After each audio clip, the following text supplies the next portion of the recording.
بسم اللہ الرحمن الرحیم۔ السلام علیکم ورحمۃ اللہ وبرکاتہ۔ آپ سن رہے ہیں اسلامک انفارمیشن چینل۔ میں ہوں سیدہ سعدیہ ہنا۔ اللہ سے دعا کرتی ہوں کہ اللہ آپ کے رزق، روزگار اور کاروبار میں ڈھیر و برکتیں اور خیر نازل فرمائے، آپ کو گھر کا سکون اور خوشیاں عطا کرے، آمین ثم آمین۔ پیارے سامعین، آج جو وظیفہ ہے وہ گھر کے لیے، روزگار اور کاروبار کے لیے ہے۔ گھر میں خوشحالی، امن، سکون کے لیے، اور کاروبار اگر آپ کا ڈوب رہا ہے، خدا نخواستہ کاروبار میں فائدہ نہیں ہو رہا، اس کے لیے، اور اگر آپ کو مناسب روزگار نہیں مل رہا، آپ چاہتے ہیں کہ بہترین روزگار میسر آ جائے، تو اس کے لیے ان تینوں معاملات میں انشاءاللہ اللہ آپ کی مدد فرمائے گا۔ آپ نے وظیفے کو کرنا ہے۔ ایک دعا ہے، قرآن پاک میں ہی موجود ہے، اور قرآن پاک میں موجود آپ جانتے ہیں ہر آیت کی زیر بھی حق پر ہے اور زبر بھی حق پر ہے۔ اگر پورے یقین سے آپ اس کی تکرار کرتے ہیں، اللہ سے مانگتے ہیں، تو یقیناً آپ کا فائدہ ہوتا ہے، آپ کا بھلا ہوتا ہے۔ اور رب کا کیا ہوا بھلا کیا ہی بات ہے اس بھلے کی، کہ ہر طرح کی برائی کے شر سے اللہ محفوظ فرما لیتا ہے، کوئی آپ کو نقصان نہیں پہنچا سکتا۔ جتنی مرضی گندی نظر، بری نظر آپ کی کاموں پر پڑ جائے، اللہ پاک کی یہ آیات جن کا آپ ذکر کرتے ہیں، جن کا آپ ورد کرتے ہیں، یہ آڑ بنتی ہیں، آپ کو حفاظت میں رکھتی ہیں۔ اللہ کے حکم سے آپ پر ہر طرح کی خیر نازل ہوتی رہتی ہے۔ آپ نے اللہ سے صرف خیر اور بھلائی مانگنی ہے، اور بے تحاشا مانگنی ہے، اس قدر مانگنی ہے کہ اللہ راضی ہو جائے اور آپ کو عطا کر دے۔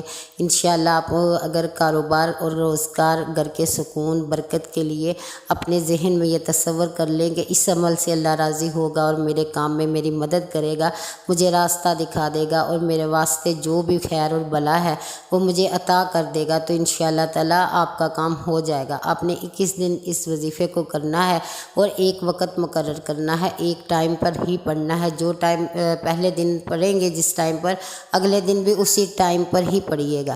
پھر اس کے بعد 21 دن مسلسل اس کو پڑھنا ہے۔ اول و آخر درود پاک 3 بار، 7 بار یا 11 بار پڑھنا ہے، ٹھیک ہے۔ اور اس کے بعد آپ نے 100 بار اس آیت کا ورد کرنا ہے۔ ایک تو ہم ذکر کرتے ہیں، ایک وظیفہ کرتے ہیں، ایک ورد کرتے ہیں، کہ بندہ گم جاتا ہے، ہوش میں ہی نہیں ہوتا کہ وہ کہاں ہے، کس جگہ پر ہے، وہ بس ان لفظوں میں بالکل ہی گم ہو جاتا ہے، جو لفظ وہ اپنے لبوں سے اللہ کی دی ہوئی توفیق کے ساتھ ادا کر رہا ہوتا ہے۔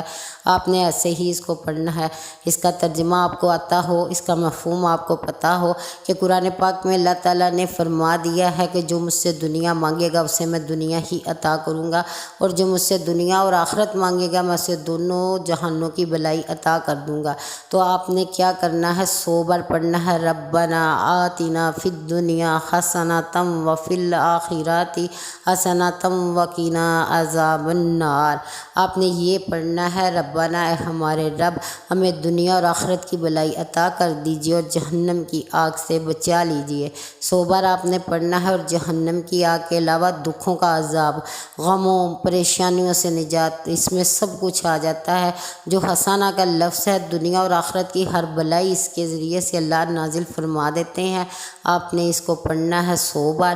انشاءاللہ 21 دن تک آپ جب اسے لگاتار پڑھیں گے 100 بار، آہستہ آہستہ آپ کا کاروبار بڑھنا شروع ہو جائے گا، آپ کو روزگار ملے گا، آپ کے گھر میں سکون آئے گا، برکتیں عطا ہوں گی، اللہ بھلائی اور خیر کے ساتھ آپ کو بھر دے گا، آپ کے گھر کو بھر دے گا، ہر فرد خوشحال ہوگا۔ اللہ سے تڑپ کر، رو کر، گڑ گڑا کر مانگیے گا، اس میں گم ہو جائیے گا۔ یہ لفظ آپ کے زبان سے تو نکلے ہی، آپ کے دل پر اس کی تاثیر جانی چاہیے، اور جب یہ الفاظ عرش پر پہنچائے جائیں تو اس میں اس قدر صداقت، خوبصورتی اور گڑگڑاہٹ ہو، اور آپ کے آنسو ہو، التجائے ہوں، فریاد ہو کہ اللہ پاک فوراً قبول فرما لے، تو انشاءاللہ تعالیٰ اس کو کیجیے۔ اللہ پاک آپ کے روزگار میں، آپ کے کاروبار میں برکتیں عطا کرے، آپ کی پریشانیوں کو دور فرمائے، آپ کو ہر ایک کے شر سے محفوظ رکھے، آپ کو عزتیں عطا کرے، دولتیں آپ کے نصیب میں ہوں، آمین ثم آمین۔